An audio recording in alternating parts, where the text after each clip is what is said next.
حضرت ابو ہریرہ رضی اللہ تعالیٰ عنہ بیان کرتے ہیں، رسول اللہ صلی اللہ علیہ وسلم نے فرمایا، اللہ نے جو بیماری اتاری ہے تو اس کی شفا بھی اتاری ہے۔ مشکات المصابیح حدیث نمبر 4514۔ حضرت جابر رضی اللہ تعالیٰ عنہ بیان کرتے ہیں، رسول اللہ صلی اللہ علیہ وسلم نے فرمایا، ہر بیماری کے لیے دوائی ہے، جب دوائی بیماری کے موافق ہو جاتی ہے تو مریض اللہ کے حکم سے صحت یاب ہو جاتا ہے۔ مشکات المصابیح حدیث نمبر 4515۔ حضرت ابن عباس رضی اللہ تعالیٰ عنہ بیان کرتے ہیں، رسول اللہ صلی اللہ علیہ وسلم نے فرمایا، شفا 3 چیزوں میں ہے، پچھنے لگوانے میں یا شہد پینے میں یا آگ سے داغنے سے، اور میں اپنی امت کو داغنے سے منع کرتا ہوں۔ مشکات المصابیح حدیث نمبر 4516۔ حضرت جابر رضی اللہ تعالیٰ عنہ بیان کرتے ہیں، غزوہ احزاب یعنی خندق کے موقع پر حضرت ابی بن کعب رضی اللہ تعالیٰ عنہ کو رگ ہفت اندام میں تیر لگا تو رسول اللہ صلی اللہ علیہ وسلم نے انہیں داغ دیا۔ مشکات المصابیح حدیث نمبر 4517۔ حضرت جابر رضی اللہ تعالیٰ عنہ بیان کرتے ہیں، حضرت سعد بن معاذ رضی اللہ تعالیٰ عنہ کو رگ ہفت اندام میں تیر لگا تو نبی صلی اللہ علیہ وسلم نے اپنے دست مبارک سے تیر کے پیکان کے ساتھ اسے داغ دیا، پھر اس پر ورم آ گیا تو آپ صلی اللہ علیہ وسلم نے دوسری مرتبہ اسے داغ دیا۔ مشکات المصابیح حدیث نمبر 4518۔ حضرت جابر رضی اللہ تعالیٰ عنہ بیان کرتے ہیں، رسول اللہ صلی اللہ علیہ وسلم نے حضرت ابی بن کعب رضی اللہ تعالیٰ عنہ کے پاس ایک طبیب بھیجا تو اس نے ان کی ایک رگ کاٹ دی، پھر اس کو داغ دیا۔ مشکات المصابیح حدیث نمبر 4519۔ حضرت ابو ہریرہ رضی اللہ تعالیٰ عنہ سے روایت ہے کہ انہوں نے رسول اللہ صلی اللہ علیہ وسلم کو فرماتے ہوئے سنا، کلونجی میں موت کے سوا ہر بیماری سے شفا ہے۔ ابن شہاب نے فرمایا، السام سے مراد موت اور حبۃ السودا سے کلونجی مراد ہے۔ مشکات المصابیح حدیث نمبر 4520۔ حضرت ابو سعید خدری رضی اللہ تعالیٰ عنہ بیان کرتے ہیں، ایک آدمی نبی صلی اللہ علیہ وسلم کی خدمت میں آیا اور اس نے عرض کیا، میرے بھائی کو پیچش لگے ہوئے ہیں۔ رسول اللہ صلی اللہ علیہ وسلم نے فرمایا، اسے شہد پلاؤ۔ اس نے اسے شہد پلایا، وہ پھر آیا اور عرض کیا، میں نے اسے شہد پلایا مگر اس سے پیچش اور بھی زیادہ ہو گئے ہیں۔ آپ نے 3 مرتبہ اسے ایسے ہی فرمایا، پھر وہ 4تھی مرتبہ آیا تو آپ صلی اللہ علیہ وسلم نے یہی فرمایا، اسے شہد پلاؤ۔ اس نے عرض کیا، میں اسے پلا چکا ہوں لیکن اس کے مرض اسہال میں اضافہ ہی ہوا ہے۔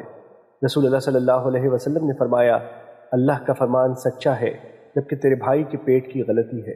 اس نے پھر پلایا تو وہ صحت یاب ہو گیا۔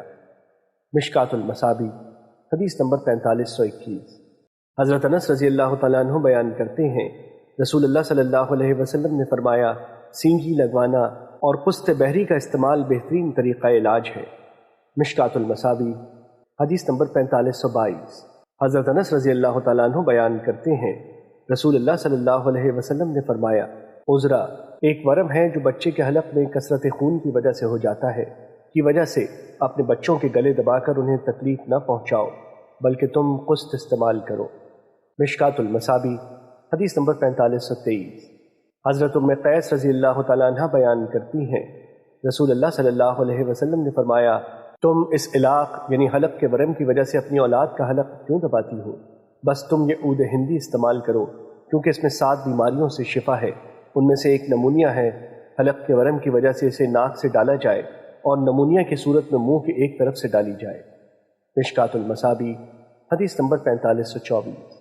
حضرت عائشہ رضی اللہ تعالیٰ عنہ اور حضرت رافع بن خدیج رضی اللہ تعالیٰ عنہ نبی صلی اللہ علیہ وسلم سے روایت کرتے ہیں، آپ نے فرمایا، بخار جہنم کی بھاپ سے ہے، تم اسے پانی کے ساتھ ٹھنڈا کرو۔ مشکات المصابیح حدیث نمبر 4525۔ حضرت انس رضی اللہ تعالیٰ عنہ بیان کرتے ہیں، رسول اللہ صلی اللہ علیہ وسلم نے نظر لگ جانے، ڈنک میں اور نملہ بیماری یعنی جس میں پسلی میں دانے نکل آتے ہیں اور زخم پڑ جاتے ہیں کی صورت میں دم کرنے کی رخصت عنایت فرمائی ہے۔ مشکات المصابیح حدیث نمبر 4526۔ حضرت عائشہ رضی اللہ تعالیٰ عنہ بیان کرتی ہیں، نبی صلی اللہ علیہ وسلم نے نظر لگ جانے کی صورت میں دم کرانے کا حکم فرمایا ہے۔ مشکات المصابیح حدیث نمبر 4527۔ حضرت ام سلمہ رضی اللہ تعالیٰ عنہ سے روایت ہے کہ نبی صلی اللہ علیہ وسلم نے اس کے گھر میں ایک لڑکی دیکھی جس کے چہرے پر زردی تھی۔ آپ صلی اللہ علیہ وسلم نے فرمایا، اسے دم کراؤ کیونکہ اسے نظر لگی ہے۔ مشکات المصابیح حدیث نمبر 4528۔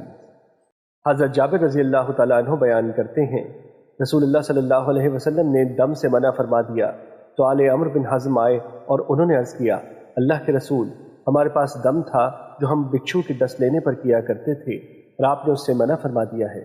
انہوں نے وہ دم آپ کو سنایا تو آپ نے فرمایا میں اس میں کوئی حرج نہیں سمجھتا، تم میں سے جو شخص اپنے بھائی کو فائدہ پہنچا سکتا ہے تو وہ اسے فائدہ پہنچائے۔ مشکات المصابی حدیث نمبر 2529۔ حضرت عوف بن مالک اشجعی رضی اللہ تعالیٰ عنہ بیان کرتے ہیں ہم دور جاہلیت میں دم کیا کرتے تھے، ہم نے عرض کیا اللہ کے رسول آپ اس بارے میں کیا فرماتے ہیں؟ آپ صلی اللہ علیہ وسلم نے فرمایا اپنے دم مجھے سناؤ، ایسا دم جس میں شرک نہ ہو اس میں کوئی حرج نہیں۔ مشکات المصابی حدیث نمبر 4530۔